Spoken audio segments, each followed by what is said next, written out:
Welcome to Modex. Welcome to Atlanta. Anyone from outside Atlanta? Oh, nice. Nice. So, it's a coincidence that we are talking about logistics in Atlanta. Still a very, very warm welcome to you. I know that's a long, long walk. Okay, so it's a coincidence that we are in Atlanta talking about logistics, talking about the, the changes and challenges that, that are happening because of rise in online shipping and how we are going to use technology, high tech to solve these problems, to turn these challenges into opportunities and make safer, smarter shipping decisions. So are you guys ready? Let's dive in. All right, so we saw an exponential growth in e-commerce during pandemic, and that continues to grow even now. That's primarily driven by the changes in consumer expectation, the e-commerce diversification. People are more comfortable buying things that they were not buying before online, right? So the surge in e-commerce growth, it continues to grow at this, not at the same rate as we saw during pandemic, but there's still a decent amount of growth, right? We saw it grow at about 16% during the pandemic era, and we are expecting it to grow at about 10%. And this was validated by a recent survey that we did with our merchants, and 54% of them shared that they expect their volume of e-commerce to increase by at least 30% in 2024. Okay? So the key takeaway from here is that e-commerce continues to grow. Moving on, with more e-commerce, more business, more money means more problems. Okay? So while we've seen the e-commerce grow at about 16%, during the same period we saw about the shipping fraud to grow at about 40%. Now let me unpack what we really mean by shipping fraud. If you look at a typical package life cycle journey, starting from the point an order is processed to a label is created, the package is in the network for delivery, it's delivered to door, and then in some cases, a return initiated. Okay, so this is easy to understand, a simple package life cycle. Now, if we look at the loss categories, there are three main buckets: in-transit, post-delivery loss, and return loss. And the majority of the loss is seen in the last two buckets: post-delivery loss and return loss.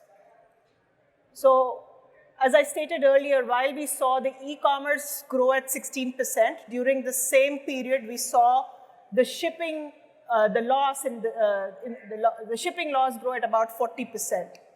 And if you isolate the post-delivery loss, which is primarily porch piracy, and also friendly fraud. This is after a package is delivered and the consumer or the recipient expects to receive the package, but the package is taken away from their door by a porch pirate. And also a friendly fraud where the consumers, they pretend that they did not receive packages. Okay, so that contributes to about 24% of the post-delivery loss. And then returns, there was a recent article in Wall Street Journal which said about 14% of the online shoppers, they initiate a return. I think 14 or 15. And 14% of those returns were fraudulent. So what do we really mean by a fraudulent return? When the recipient, they return an empty box or a box filled with stones, rocks, and the moment the carrier acknowledges that box, they initiate the replacement. And when the merchant receives the box, they find an empty box or box with stones. Okay? So again, the bottom line here that e-commerce is growing, and so are the problems associated with e-commerce growth. Okay?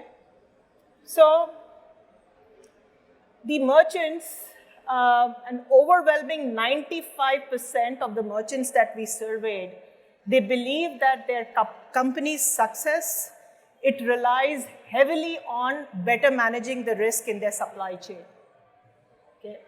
And the biggest threats, the main buckets of threats to an e-commerce company's success are damaged items, which impact the customer's the customer experience and, of course, their bottom line. The lost items, which impact their ability to manage the inventory delays, which erodes the customer trust, reverse logistics, and, of course, porch piracy. We talked about these earlier. Now, 30% of the merchants that we surveyed, they shared that every time one of these issues happens, the 5 buckets that I just called out, they initiate a claim, and they have about losses exceeding 100,000, either of unpaid or partially paid claims, unresolved claims. Okay? So again, this is a huge problem for merchants. This really erodes their bottom line and also the customer's experience. And especially for smaller SMBs, smaller merchants, this is their one chance to make an impression with their consumers. For example, a small merchant selling candles, and let's say if I'm buying a candle and I get a damaged candle or a delayed, I want to gift that candle to someone and it doesn't reach me on time, I'm never going to do business with them again. So this is their one chance to create that impact or impression with their customers. So this is a huge, huge problem for them. Okay?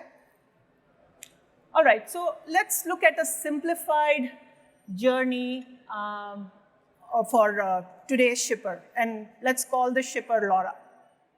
Okay? Laura manages her shipping department in a small, let's say, a candle shop. Okay. So starting with her current journey today, she manually reviews and creates labels, which is a very time-consuming process for her. Now let's say she has created a label and she has shipped a package. After it has been delivered, her customers, they encounter a porch pirate, they take away the candle. Okay? Then Laura gets a complaint and she initiates a reshipment, a replacement for the package. She does all this, but what it means to Laura is that it's eroding her bottom line, it's causing her angst, it's causing her a lot of trouble. Okay? So the shipping experience, we have looked at it from the merchant point of view so far. Let's look at it from the consumer point of view. We surveyed a number of consumers as well, and 92% of the consumers say that their shipping experience impacts their overall customer experience. I'm sure all of you can relate to that. Okay? Then about 70% said that they had experienced shipping issues in the last year. And then 44% would stop shopping with a retailer due to a shipping mishap. I'm sure, most of us would do the same. So we talked about the problem, we looked at it from the merchant point of view, we looked at it from the consumer point of view. Now let's see how are people trying to solve it, how are the merchants trying to solve it. So, of course, technology to their rescue, as always. Now, it's not that they don't have any solutions today. There are current solutions, existing solutions, but most of them are manual, time-consuming, or expensive, like they require heavy-duty equipments or manual labor fraud teams which do this process. And even then, it's not predictive. It's more reactive. Okay? And the same survey, 40% of the merchants said that they are looking for technology tools to help them prevent this loss and fraud. And more number of people said that they're looking for more advanced technical solutions to help them with this issue. All right, so here we are introducing delivery defense. All right, so what is delivery defense? It's an advanced analytical tool that uses artificial intelligence, machine learning, data models to predict shipping outcomes before even a label is created. Okay, so that's the definition. Now let's unpack it and see what it really is.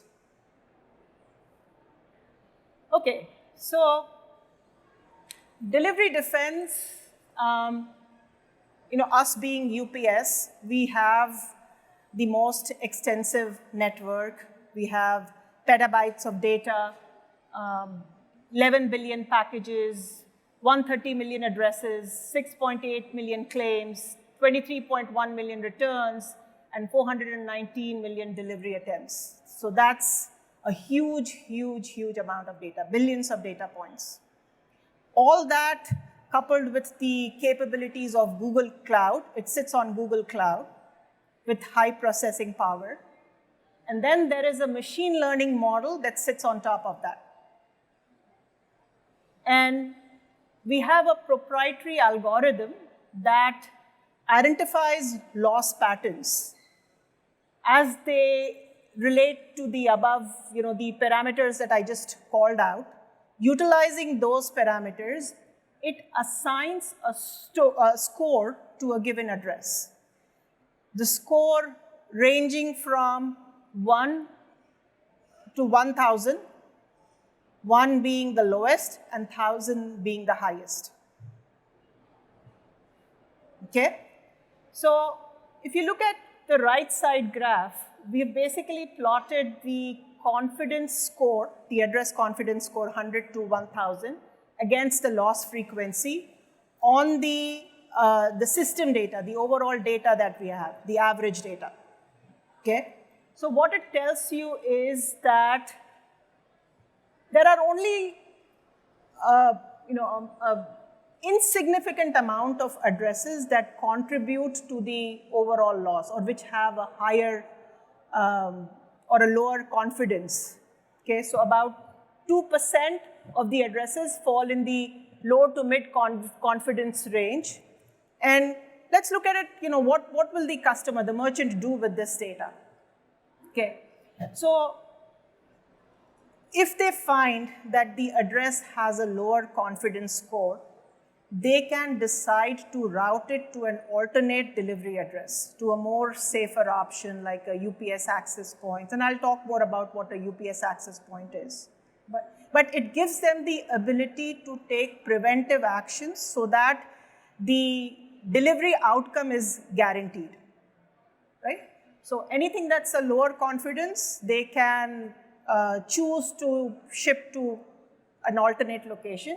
And for the higher scores, they can apply business rules depending on their appetite for risk tolerance. Okay? So I talked about the UPS access points. Now let me just spend a minute on what that is. I'm sure you guys know about it, but UPS access point, it's a network, or UPS access point network is a shipping option that allows customers to choose from convenient and secure pickup locations at checkpoints. So we have about 2,400 access points across the US, and 92% of the US population lives within 5 miles of access points. So the point is that it is a very convenient option, right? So if I'm a merchant and I find that the address that I'm trying to ship to doesn't have a high confidence score, I can work with the consumer to ship that package to an access points. And access points include UPS stores, which is there in, like, as I said, within 5 miles. There are 2,400 access points. And they're also the major retailers like CVS and Michaels have them as well. Okay? And if you plot the access points against our confidence score, most of them or all of them are above 950. So very high confidence score. And even within the UPS access points, there are different chain of custody options available. So depending on the value of the package that's being delivered, we can start with just video surveillance or release codes or signatures or ID checks. Again, the point being that there are, this tool doesn't just tell you that there is a problem, but it gives you a solution with it as well. Okay? All right, so let me walk you through a real life example. So we worked with a huge, large retailer, and it was a 12-week engagement. And the goal was to identify the loss categories, do a root cause analysis on the losses, and then also give them actionable recommendations on what they could do to minimize their loss. And what we saw is I'm telling you the bottom line first, and then I'll walk you through the findings. But just by rerouting about 2% of their addresses, they were able to save more than 30% of their losses. Because that's huge.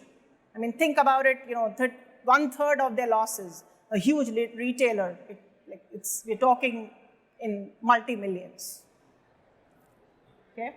So on the left, just going deeper into what we really found, the green line on the left side graph, that's our system average, right? So we talked about if you look at our overall data and plot it against our confidence score, that's the system average. The blue line is the customer's data, how they fared against the loss ratio. The yellow is the UPS access points. So what we saw is this specific retailer was about 9 times more likely to incur a loss compared to their peers in this space. Okay? So our recommendation to them was anything that's less than 800, reroute it to a UPS access points. Okay? And what we saw was, and of course using delivery defense, and what we saw was less than 800 confidence score, only 2% of their addresses fell in that bucket. So they didn't have to impact too many of their customers, but just a small amount, they were able to save 1/3 of their losses.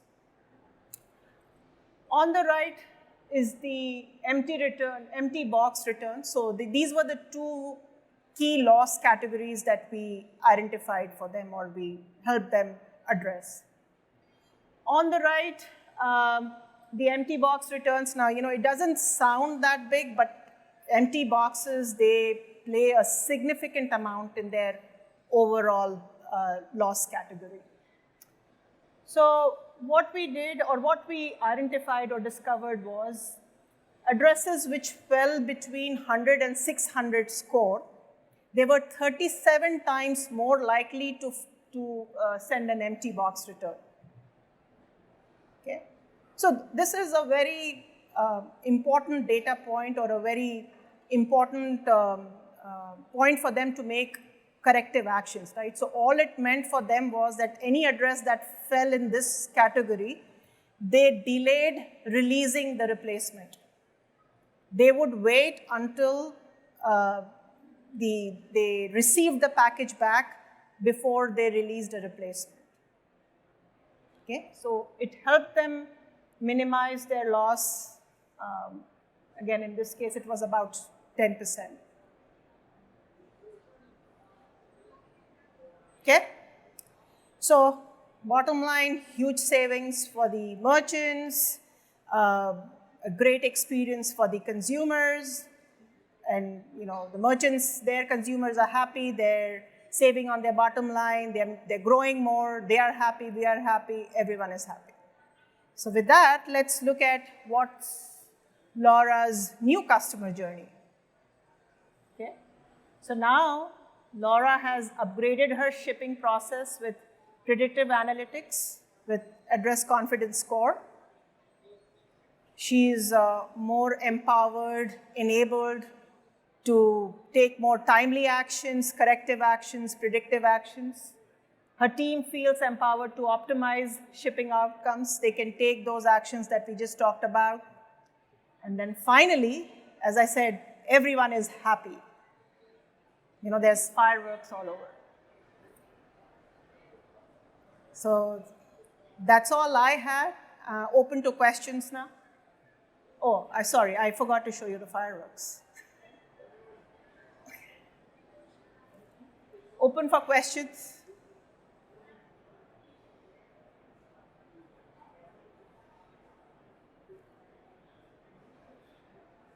I guess everyone is tired.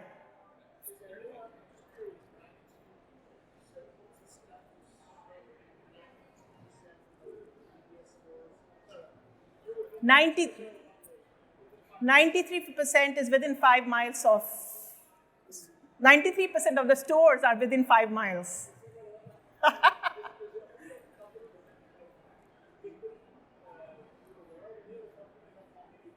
No. It's UPS. I mean, UPS is, come on.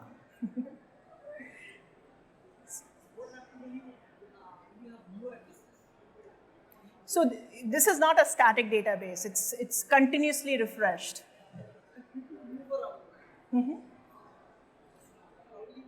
So when people move around, how do you recalibrate the score? Yeah, so there are certain elements that goes into calculating that score, right? So with time, if things change specific to that address, it reflects on the score. Because especially for these... so it's not specific to an individual. Remember, it's specific to the address. Okay. So you can move around, but your address stays the same.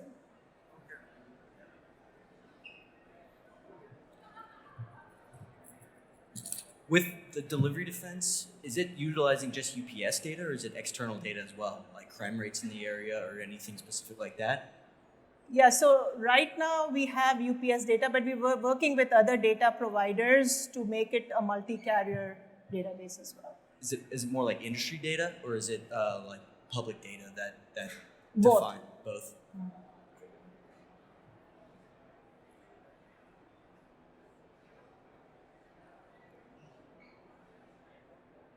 Any other questions?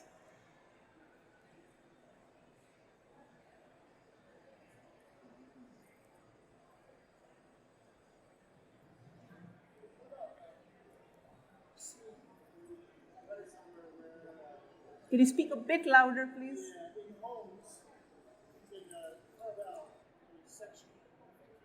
Hello, can you hear me better now? Yes. I'm so tired. I work in this trade show all week, right? I've seen it where there are initiatives, Archita, where a builder can carve out a space in a home, and it's kind of like creating a locker where UPS drivers, Amazon drivers, others can just go in there and slide it right in there, have a temporary code. Yeah. You think that's coming one of these days? Yeah, and that's part of a chain of custody, right? So the UPS access points that I talked about, I mean, within that, there are different options that we have. So lockers, release codes, all that is, it's definitely coming.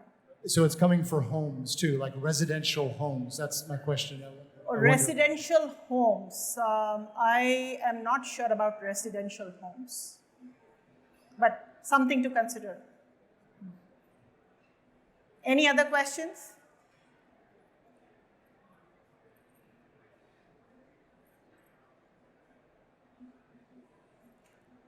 Okay, I think that's it. Thank you, everyone. Thank you for coming. Thank you for walking. Thank you.